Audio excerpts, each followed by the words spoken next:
बैंगनी परी। एक छोटे से गांव में एक जादुई बाग होता है जहां मुख्तलिफ किस्म के फल सब्जियां उगती हैं, लेकिन बाग का सबसे हैरत अंगेज हिस्सा एक बैगन के पौधे पर छुपी हुई परी होती है जिसका नाम बैगन परी होता है।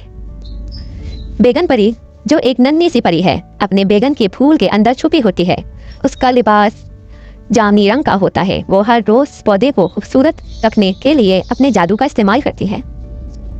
एक दिन बाग में एक किसान आता है और वो बैगन के पौधे को तोड़ने की कोशिश करता है ताकि उसे बाजार में बेच सके, लेकिन उसे एहसास नहीं होता कि पौधे में जादुई परी छुपी है।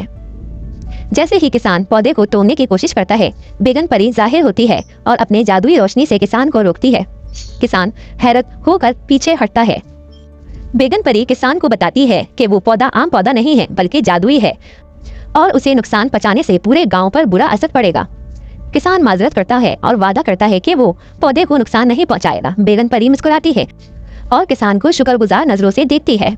बैगन परी अपने जादुई हाथों से पौधे को मजीद खूबसूरत बनाती है। उसके फूल और पत्ते चमकने लगते हैं और पूरा बाग मजीद खूबसूरत हो जाता है। एक दिन एक बच्चा बाग में आता है और हैरानी से बैगन परी को देखता है। परी बच्चे को मुस्कुराते हुए खुश आमदीद कहती है और उसे बताती है कि वो पौधों की हिफाजत करती है। बच्चा परी से पूछता है क्या वो उसे भी जादुई सिखा सकती है। बैगन परी हंसती है और कहती है कि जादू से ज्यादा मोहब्बत और एहतराम से पौधे खूबसूरत होते हैं। परी बच्चे को पौधों के करीब ले जाती है और उसे दिखाती है कि किस तरह पौधों की देखभाल करनी चाहिए। बच्चा परी की बातें गौर से सुनता है। बैगन परी बच्चे को एक जादुई बैगन देती है और कहती है कि ये बैगन गांव की खुशहाली की अलामत है। बच्चा खुशी से बैगन को लेकर घर जाता है। गांव के तमाम लोग बाग में आकर बैगन परी की तारीफ करते हैं और उसका शुक्रिया अदा करते हैं कि उसने गांव को खूबसूरती और खुशहाली दी। बैगन परी मुस्कुराते हुए अपनी जादुई पौधे में वापस चली जाती है।